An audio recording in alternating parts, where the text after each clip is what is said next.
Okay, so a bit more about Starseed Pilgrim, the game I sort of played last time. As you can see, I'm a little further in it now. I have a little more going on. Part of that's because I kind of understand how the game works now. So basically, what you're doing in the game is you see the little number that's 7, and this little dots above me. That counts the amount of seeds I have, and the seeds are basically used to grow paths. So there are these levels. As you can see, there's a little black stuff there. That stuff basically ends the level. There's no way to die in the game necessarily, although you can sort of destroy the world you're building. These heart things up here give you more seeds. Basically, it's just a platformer, a sort of like classic old school platform. Like I said, like Dig Dug style. Last time when I was writing about this, but you know, it really is like it has very simple rules. It's a very straightforward kind of game. The sort of interesting thing, and as I've been learning more about the game, it really is true that people seem to be like super interested in this game and thinking about this as art. I have to confess, I'm not as interested as most of the fan base is in thinking about it as art, but it is interesting. But the sort of thing that comes up a lot is that it is a hand-holding game, and then that's true. There's not a lot of hand-holding in this game. It doesn't give you indication to what to do, and this is not like sort of like Dark Souls style. Dark Souls tells you how to fight, how to play. You don't necessarily know the exact thing you're supposed to do, but you know, for the most part, you can piece it together. In Starseed Pilgrim, it's a little different. Sort of tactic of, oh boy, so you see I'm dying. Screen's gonna go up, and then I'm back in this world. I may as well show you this too. So, as you can see, if you get out of those worlds, and maybe I'll try it again so I can get out of it and build a little more for you guys. You start building these, you get the seeds to keep if you can bring them out of the world. So basically, you go through the world, you get a key.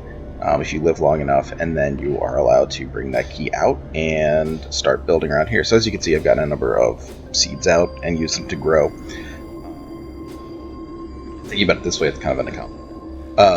But you get to these new lands, right? Very similar, but with new stuff. So you can see with our Skyward Bounded, reached the clouds and lost the ground. They're all sort of like sky-based poems, stars, exploration, things like that. The other thing you find out is that it's a limited map. It wraps, so you'll see we're back to the beginning where we started. You can see there, it just wraps around. But there's all sorts of places you can go. You know, I can go this direction. Here's something up here. So it is a game of patience for sure. And it's a game of sort of exploration. You sort of use these seeds to explore the world. There's no, I mean, so finding from the poems, there's no expectation of, you know, finding anything. It's just you start building the seeds in one direction, and you either find something or you don't. See, that was a mistake, but it's okay. And each of the seeds has a different quality. I can show you that by starting by the level in a second, but just a little more walking around here while I talk. So yeah, I mean, as you can see, I've sort of it's out such that I can get around. People say it's a little bit like writing. I think that's a little too metaphorical for me, and I also don't really like metaphors about writing. So you can change your person like that. But if I was to give it some credence, it would be like this: to say, there's a lot of revising, right? You break blocks, you sort of figure out where the seeds are going, you go backwards, you go forwards, and eventually you do figure out what is going on in the game. Like, as you can see, I found a number of these little areas, which means I can, you know, a ton of different worlds, all mostly the same. Still, it is sort of like the main plot of the game is to explore this white. And so again, like writing, you get the blank page, an ability to sort of expand out from what you know. Yeah, I mean, I'm not sure what the game, and you know, on some level I have to try and beat it before I write about it, which has slowed me down a little bit. These videos are serving to bolster your attention in the meantime. But, you know, there is the game is sort of like confounding. The dark bits that attack you in the actual stages, I don't know what the thematic is there. Here, I'll show you again.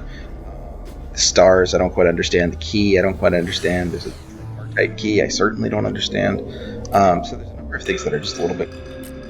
Um, Also, every person you get does something a little different, so it goes fast. Go this way. You can see this seed kind of goes out in random directions. This seed grows hearts up. This seed, this seed is like a red seed that you can going to. Oh, that's not very helpful.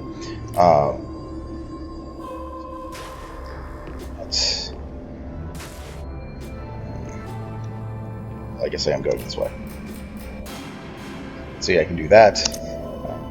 Take this way, and the whole time I'm just running away from this black.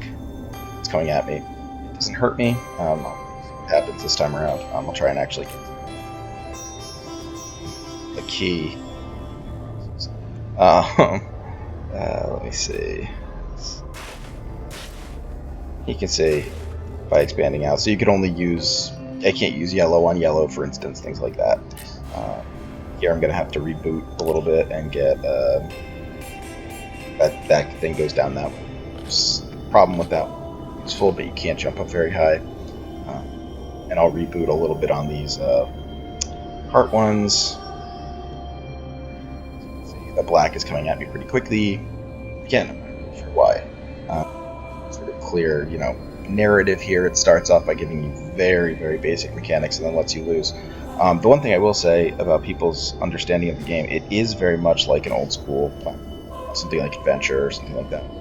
In fact, there's no sort of explanation as to what you're doing and why. In some ways, it reminds me of Dragon Warrior, the first one, which always sort of struck me because it really does. It's like it's kind of toss you into the mix, such that you know you could go and fight the last boss and like immediately. I don't know who's played the first Dragon Warrior, but you could play the first boss immediately and die, but you could do it starting out. So there's really no barriers, no boundaries. Okay, so as you can see, I'm in the black world now. If you touch the black, it redirects your colors, but in that world you can then go ahead and get these things. As you can see, the whole world inverts, and what you've built with seed now becomes a pathway for you. So I've gotten a key, which is very helpful, and I can pick up these hearts, which are also extremely helpful. And I can also do this bubble, which is a little weird, but helps me go up. And I press down, and now, as you can see, I'm in the world again. So what we do now is we find places that we haven't expanded on. So for me, I don't know what that's going to be. Maybe here. So watch. I can build in this world too. And then but you can see what I'm talking about. Expand in this world here. You can sort of build out. And again, I'm not sure, which is why I was talking to my friend, a friend of the podcast, but also just a friend of me, Lee Goldsmith, who writes on the Good Fight as well.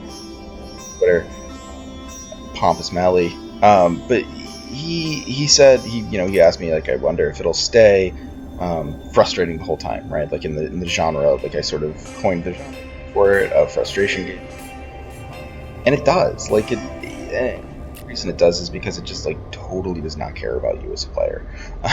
It just like really doesn't care. No way to see the map of the things you created. There's no way to know exactly like what the seeds do until you do trial and error on them. It's really resistant to giving you any sort of indication of what you're doing. Which is fun. It's interesting if nothing else, but it does make for kind of a frustrating sort of experience. But in any case, that's Starseed Pilgrim as I know it now. I'll hopefully have another piece up by the time we have the, maybe the next couple days, where I can talk about the game in total. Unfortunately, the way this game works, I don't know if I'm very close to beating it, but I have a couple of pathways I feel pretty good about, so we'll see how those go. I guess I have to go that way, but if I jump that way, as you can see, I'll die. But yeah, so that's the game. Like I said, pretty interesting. Definitely frustrating. Definitely kind of unique. Um, Thanks for listening, and yeah, hopefully I'll get you something written soon. I have a lot to say, and just as a teaser for it, about the ways in which, not that it's like writing or that it's sort of read video games or anything, but in fact, like the ways in which it sort of thinks about the rules and the way we play games as sort of rule-based devices. Same with the other game I played recently, Gunpoint, which I haven't talked about here, but we'll talk about in the essay. So anyway, thanks again. Thanks for all your support. Please let your friends know about it. I'd love to have new readers. Of course, I'd love to have new patrons too, but readers are always even, also very much appreciated. So thanks very much, and thanks for coming to video too.